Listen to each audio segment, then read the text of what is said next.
À noite, a nossa irmã Vitória Castro, da Associação Pestalozzi, vai falar sobre o tema A Perfeição Moral.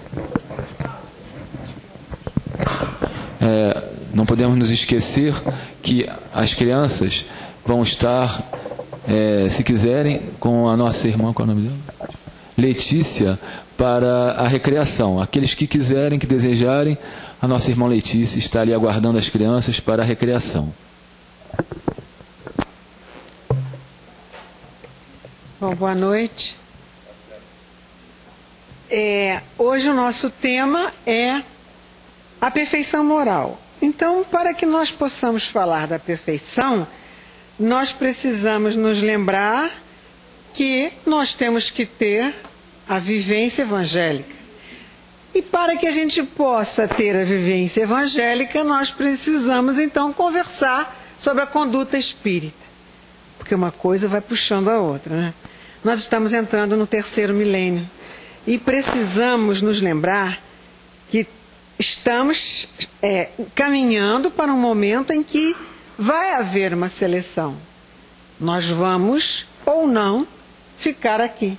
Mudanças muito grandes vão acontecer no planeta e nós queremos ser aqueles que vão permanecer nesse novo mundo. Tem sido dito muito através de mensagens espirituais de espíritos diversos, através de Divaldo, através de Raul Teixeira, Chico também nos disse muitas vezes, né? Espíritos que nós estamos chegando a um momento de transição. A mudança está próxima e nós precisamos nos preparar moralmente para ela. Bom, se nós queremos ficar, nós precisamos então renovar esses nossos propósitos de vida. Nós precisamos fazer a nossa reforma íntima, para que a gente possa chegar à perfeição. Perfeição é a meta do Espírito. Todos nós estamos aqui para chegarmos a ela. Precisamos realmente nos modificar. E o Espiritismo, ele tem como objetivo imediato levar o indivíduo à transformação, à perfeição moral. Essa é a meta do Espiritismo. O Espiritismo não tem como meta nos ensinar apenas, nem como meta trazer para nós novidades do plano espiritual. O Espiritismo tem como meta principal a nossa transformação. Claro que todas essas coisas, esses ensinamentos, essas palavras que os Espíritos nos trazem, nos trazendo informação, nos mostram essa necessidade. Mas nós temos que ter em mente que a meta da nossa doutrina é a nossa transformação. Esse é o objetivo dele. Então, para isso, hoje eu cheguei um pouquinho cedo, percebi o cursinho de estudo sistematizado, já começando de novo, porque realmente, para que a gente possa chegar à perfeição, a essa meta, nós precisamos aprender. Então, nós temos que ter uma perfeita realidade da vida. E essa doutrina nos dá essa realidade da vida, nos ensina isso. Ela nos mostra que a nossa trajetória se estende aos limites do corpo. O corpo vai ficar e o nosso espírito tem que continuar. Então, essa doutrina nos ensina isso. Nos mostra também a importância da paternidade do Pai, né? A importância da nossa transformação, a importância do nosso livre-arbítrio. Faço ou não faço, é uma opção minha. Mudo ou não mudo, são opções que eu vou ter. Então, ela nos mostra tudo isso.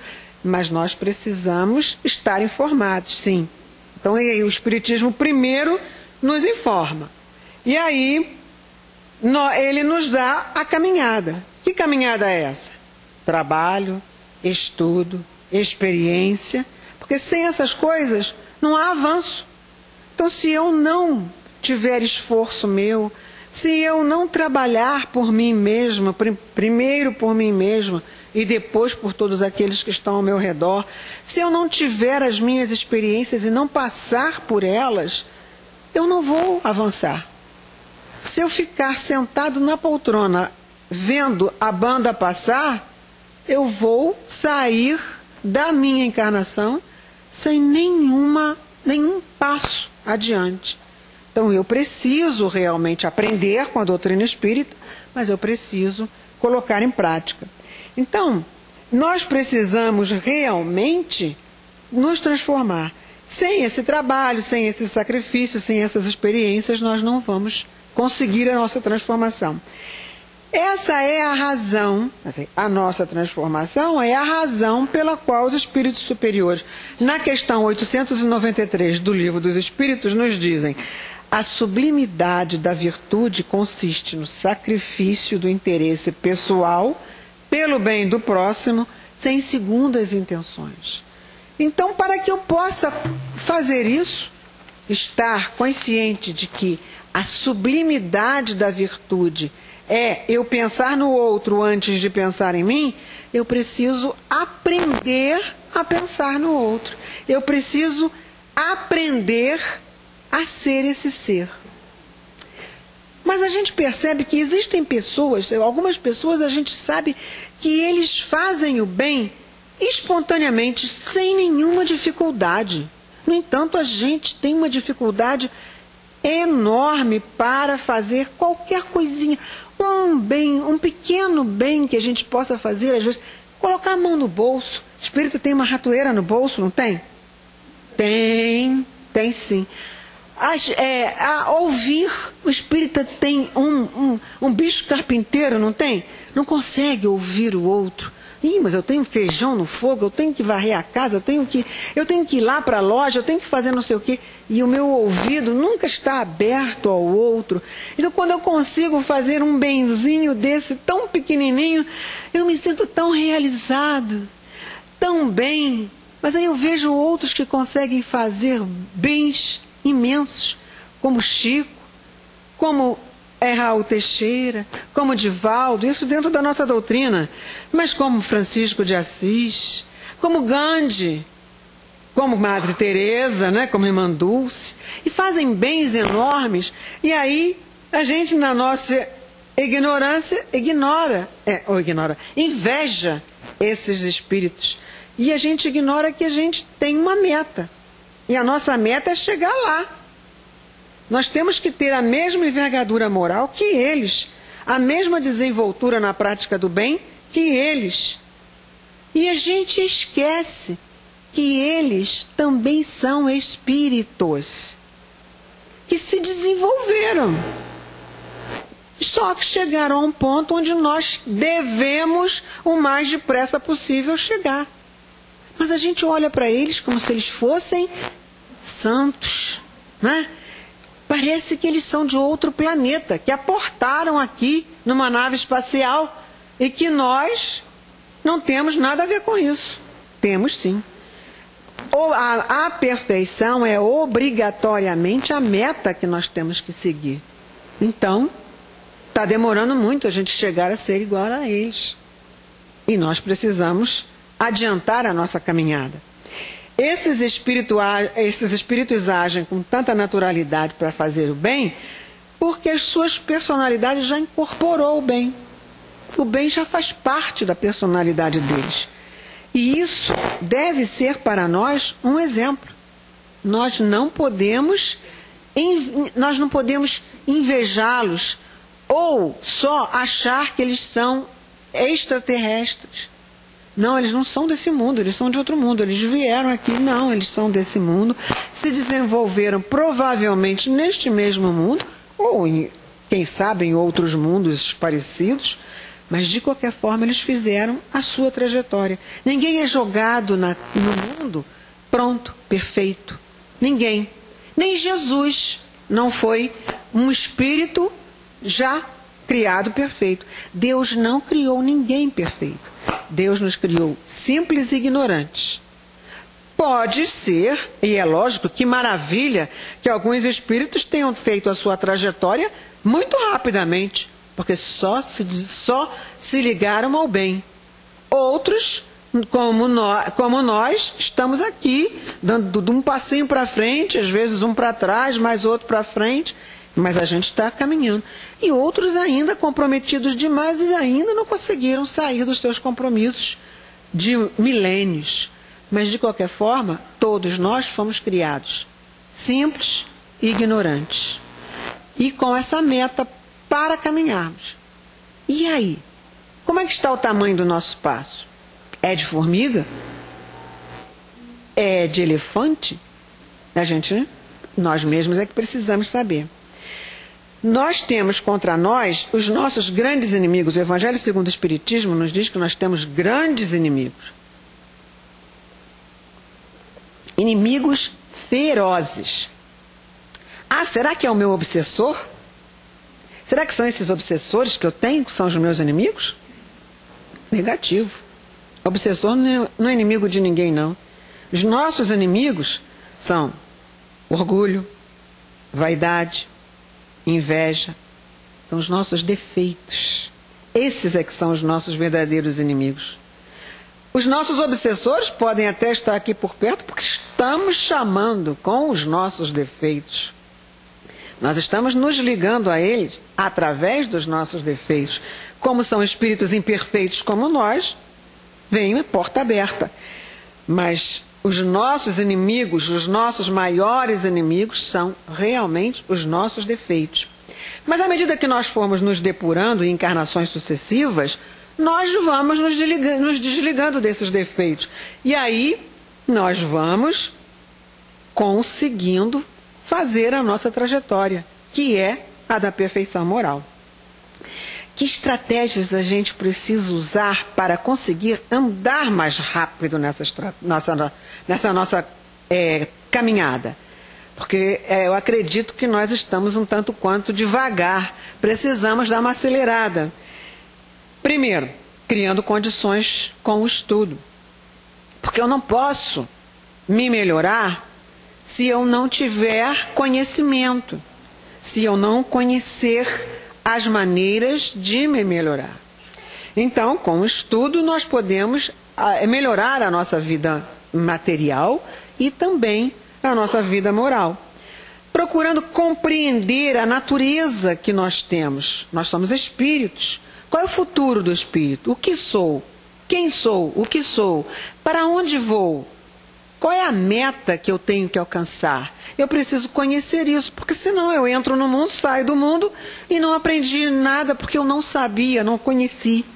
Não sabia que a minha meta era a perfeição. Pensei que fosse por aqui, ficar passeando.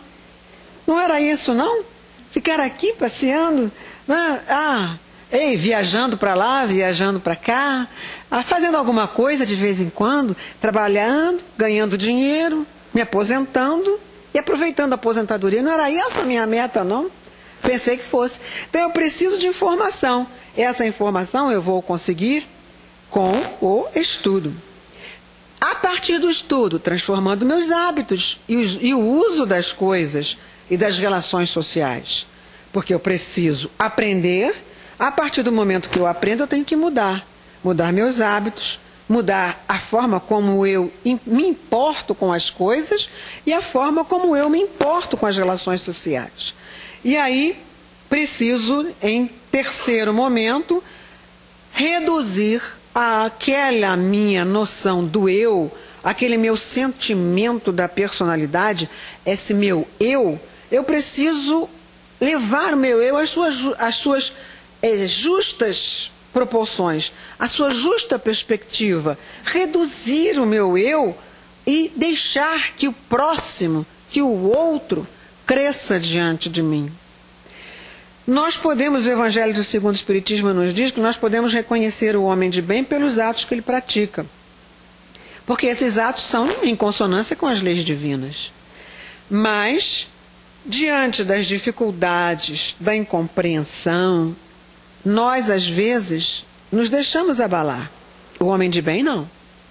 Aquele homem que é realmente o homem de bem que conta o nosso Evangelho, que nos mostra o nosso Evangelho, ele não se deixa abalar. Mesmo que essas situações sejam difíceis, mesmo que ele esteja sendo testado na sua perseverança, esteja cumprindo as suas provações, o homem de bem não se deixa abalar.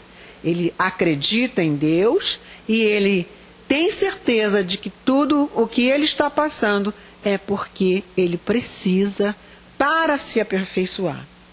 Então, o homem de bem é benevolente, ele se torna uma pessoa com a consciência de que ele precisa ajudar, que ele precisa se melhorar.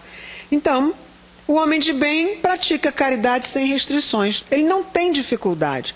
Ele é aquele que o nosso Evangelho nos mostra como o homem, como aquele que consegue a máxima perfeição que nós podemos adquirir dentro da nossa meta na vida terrena. Porque perfeição absoluta nós não podemos conseguir. Perfeição absoluta só de Deus. Mas nós temos uma meta de perfeição aqui, no nosso planeta. E é essa meta que nós precisamos chegar a ela. Santo Agostinho, no Livro dos Espíritos, na questão 919A, nos ensina que o conhecimento de si mesmo é o meio mais prático e mais eficaz do homem se melhorar. Aí eu preciso realmente conhecer a mim mesmo. Como que eu vou me conhecer? Olhando para dentro, através da prece. Às vezes o meu vizinho, o meu filho, o meu genro, pode me ajudar um pouquinho a me conhecer. Quando ele chega para mim e diz assim, você não muda mesmo, hein? Continua a mesma. A gente fala e você continua fazendo a mesma coisa, dizendo as mesmas coisas. E aí eu fico com tanta raiva, mas provavelmente ele foi colocado ali para me dizer que eu preciso me conhecer. Porque é difícil a gente conhecer, a gente não se conhece. E nós precisamos nos conhecer. Nós precisamos realmente saber quem somos. Eu acho que muito espírita é pão duro, mas o espírita às vezes acha que é controlado, é econômico. Eu acho que muito espírita tem uma língua que não cabe na boca. Eu sou um. Mas eu às vezes penso, não, eu sou franca. Eu sou de uma franqueza que vocês não podem calcular. Né? Então, na verdade, nós não nos conhecemos. E nós precisamos nos conhecer. Às vezes, a gente precisa de um empurrãozinho. A doutrina espírita, na visão de Kardec, ela é um compromisso superior com a vida. E eu preciso aproveitar esse compromisso que a doutrina espírita assumiu comigo para fazer alguma coisa em meu favor. O espiritismo é o cristianismo redivivo. Então nós precisamos entender que o espiritismo nos traz a palavra do Cristo. Então quando eu me digo espírita, eu também me digo cristão. E o que é que o Cristo me ensinou? Amar a Deus acima de todas as coisas e ao próximo como a mim mesmo. Não foi? Quem é o meu próximo? E aí ele conta a parábola do samaritano. Então, o próximo é aquele que eu estou, neste momento, com facilidade de ajudar. Mas como é que eu vou ajudar ela se ela é uma pessoa que não me diz nem bom dia quando encontra comigo no elevador? Eu não vou ajudar. Ela não tem educação, ela não me diz bom dia. Então, nós precisamos começar a fazer uma mudança de valores. Nós precisamos saber que o primeiro programa do Espiritismo é mudar a cada um de nós. Então, se o programa do Espiritismo é mudar a nós, nós estamos, às vezes, em certas situações, contra o programa da nossa própria doutrina. A gente estuda, ouve as palestras, mas a gente não muda. O Espírito de Verdade, no Evangelho segundo o Espiritismo, no prefácio, diz assim: homens, irmãos a quem amamos, aqui estamos junto de vós. Então os espíritos estão todos junto de nós aqui. Eles estão dizendo isso. Amai-vos uns aos outros. e dizeis do fundo do coração. Então, a partir do momento em que nós estivermos nos amando uns aos outros, aí o Espírito de verdade diz que nós podemos fazer dizer de todo o coração, fazendo a vontade do Pai que está no céu. Senhor, Senhor. Então não adianta eu dizer Senhor, Senhor, se eu não estou fazendo a vontade do Pai que está nos céus e se eu não estou amando a todos os que estão ao meu redor de todo o coração. E aí ele diz, então, depois disso ele diz, e aí podereis entrar no reino dos céus. Então nós só vamos poder entrar no reino dos céus quando nós nos amarmos uns aos outros e estivermos fazendo toda a vontade do Pai que está nos céus. Bom, essa é a receita do bolo. Agora, vamos pensar como é que nós vamos poder ser este verdadeiro cristão, compreendendo a verdadeira doutrina do Cristo. Primeiro, que é o essencial, nós vamos começar a estudar a doutrina espírita, entender as explicações que nós temos no Evangelho segundo o Espiritismo, porque o Evangelho segundo o Espiritismo nos esclarece muita coisa que Jesus jogou um véu em cima, porque naquele momento em que ele estava aqui, aqueles homens não tinham condição de entender. O Espiritismo tirou aquele véu, ele revelou, ele tirou o véu, e aí então ele nos ensinou. Aí, a partir daí, quando nós começarmos a compreender a paternidade de Deus, a fraternidade entre os homens, a vida imortal do Espírito, não é? O livre-arbítrio, quando nós começarmos a entender tudo isso, já estou entendendo, a doutrina espírita já me ensinou. Chegou a segunda etapa, colocar em prática. E colocar em prática de modo que nós transformemos a nossa vida na conduta moral que Jesus espera de nós. Porque a conduta moral que Jesus espera de nós é a caridade e a humildade, que são contrárias ao orgulho e ao egoísmo. Bom, nós podemos dizer que é muito fácil compreender a doutrina espírita. É facílimo compreender. Mas colocar em prática é difícil, não é? Mas aí Kardec nos dá um socorro. Nossa, puxa, essa Dona Vitória só está colocando a gente né? Só está dizendo que eu estou errado, Não está me ajudando em nada. Puxa, eu vou desistir do Espiritismo. Não, por favor, não desistam. Porque Kardec diz assim no capítulo 17, item 4 do Evangelho: reconhece-se o verdadeiro espírita pela sua transformação moral e pelos esforços que emprega para domar as suas inclinações más. Então ele não diz que o espírita tem que dormir pecador e acordar santo. Graças a Deus. Ele diz que reconhece-se o verdadeiro espírita pelos esforços que emprega em domar as suas inclinações más. Então nós estamos, mesmo com os nossos passinhos devagarzinho, nós estamos nos tornando os verdadeiros espíritas. Porque nós estamos procurando. Ai, meu Deus, eu respondi, eu disse de novo, eu não contive a minha língua, mas eu vou lá pedir desculpas. Porque está na hora de eu começar a me modificar. Está na hora de eu perceber que estou errada. Então, na verdade, se tornar espírita é um esforço diário. É todo dia, toda hora, todo minuto. Eu não sou espírita só quando estou aqui na casa espírita. Muito pelo contrário. Aqui, a gente até parece que está numa reunião social, todo mundo é amigo. Eu tenho que me tornar espírita lá fora. É com os parentes, com os amigos, com as pessoas que eu encontro na rua, no trabalho. É lá que eu tenho que me tornar espírita. Porque lá é que estão as minhas verdadeiras diferenças. Se tornar espírita significa estar convicto de que é um espírito que tem inúmeras encarnações já vividas, e que também está sujeito à lei do progresso, mas que está se esforçando para cada vez mais conseguir fazer com que essa lei do progresso esteja dentro de mim e que eu possa progredir cada vez mais. Minha tarefa é evoluir espiritual e moralmente. Então, eu me torno espírita quando eu tento evoluir moral e espiritualmente. Tornar-se espírita é oportunidade de libertação da alma. E, porém, com responsabilidades muito maiores, porque eu sei. Eu, quando sei, eu tenho, mais se cobrará a quem mais tiver. Então, se eu sei, eu tenho muito mais cobranças em cima de mim. É sempre um motivo de alegria muito grande para os instrutores espirituais. Tá ligado?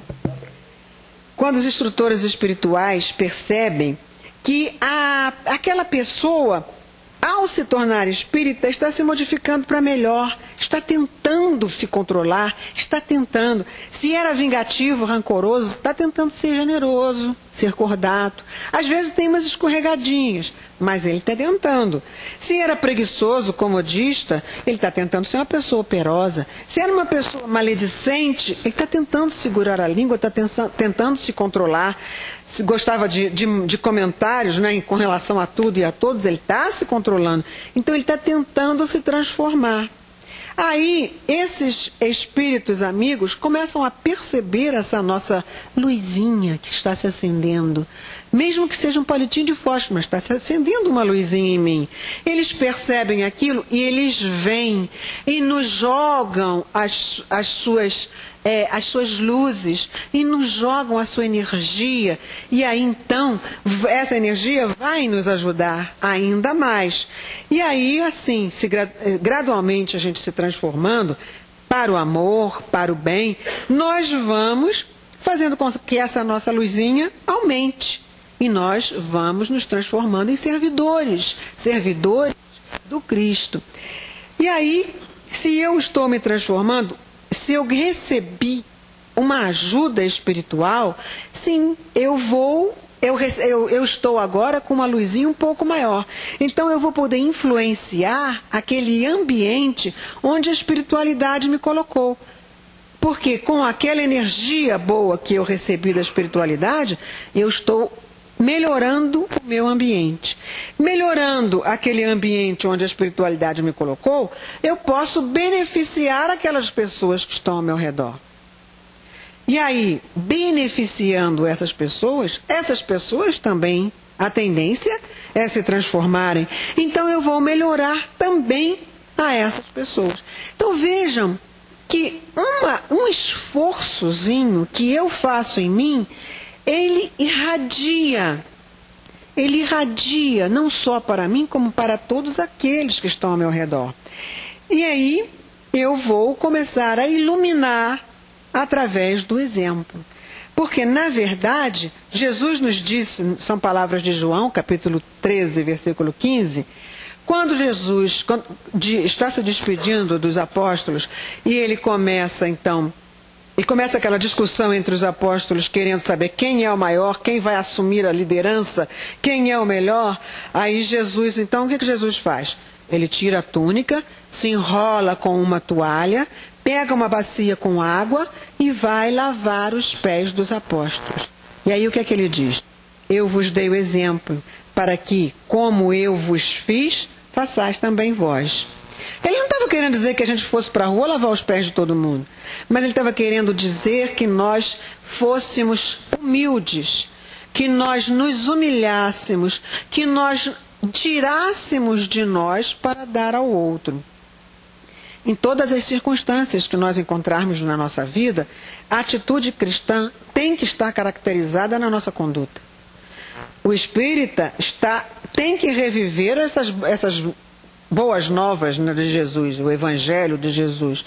Ele tem que se candidatar a se transformar através do exemplo, para que o mundo possa melhorar. Mateus nos diz no capítulo 5, versículo 16, diz assim: brilhe a vossa luz. São palavras enérgicas. Jesus está imperativamente: brilhe a vossa luz. Ele quer que a nossa luz brilhe. Mas também é um convite maravilhoso. Brilhe a vossa luz. Faça brilhar a vossa luz. E aí, como é que a gente pode fazer brilhar a nossa luz?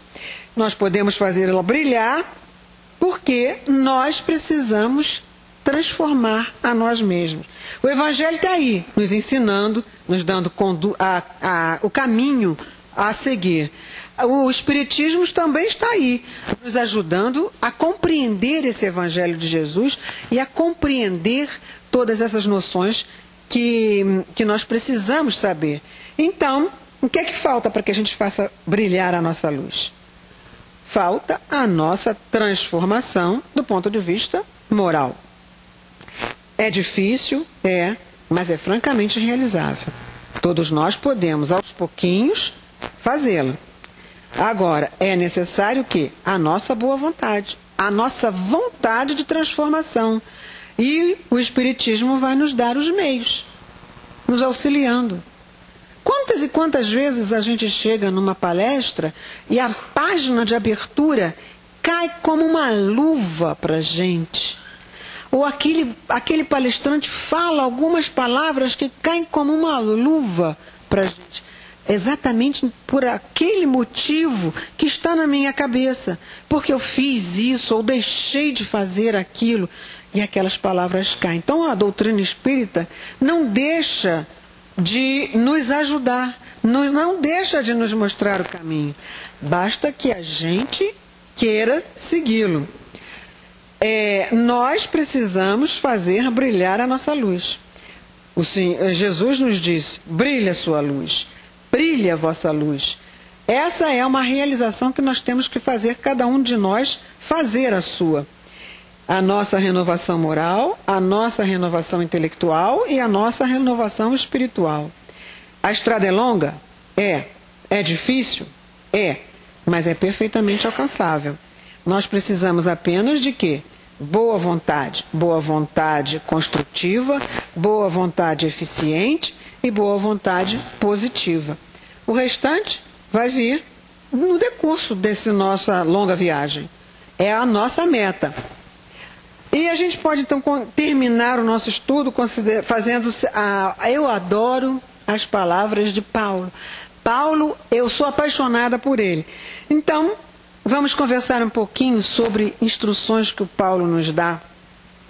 Porque nós precisamos consolidar dentro dos nossos corações que essa revelação espírita, essa revelação que nós recebemos, ela nos ensina o dever de procurar com Jesus, também com todas aquelas palavras dos livros espíritas, porque nós não precisamos apenas nos deter no Evangelho de Jesus, no Evangelho segundo o Espiritismo e no Livro dos Espíritos. Nós podemos também aproveitar as obras de Chico, as obras de Divaldo, que nos trazem muitas informações e muita ajuda. Nós temos muitos livros de ajuda para que a gente possa ler e a gente possa receber ajuda espiritual. Uns livrinhos que são maravilhosos para a gente carregar toda noite antes de dormir são os livros de Chico Xavier e são os... Pai Nosso, é Pai Nosso ou Pão Nosso? Pão Nosso, Vinha de Luz, Caminho, Verdade e Vida. Esses livrinhos são maravilhosos para a gente dar uma lidinha neles à noite. Abre uma página ao léu, que as palavras que estarão ali normalmente são um puxãozinho de orelha ou um estímulo, caso a gente tenha feito o que é de bom. Então, na verdade, nós precisamos ter a certeza de que a espiritualidade estará sempre conosco, sempre nos ajudando, sempre preocupada com o nosso caminhar.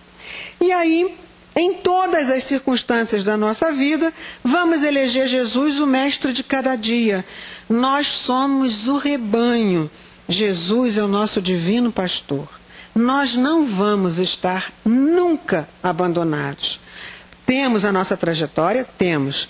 Mas nós precisamos ter certeza do amor divino que nos acompanhará.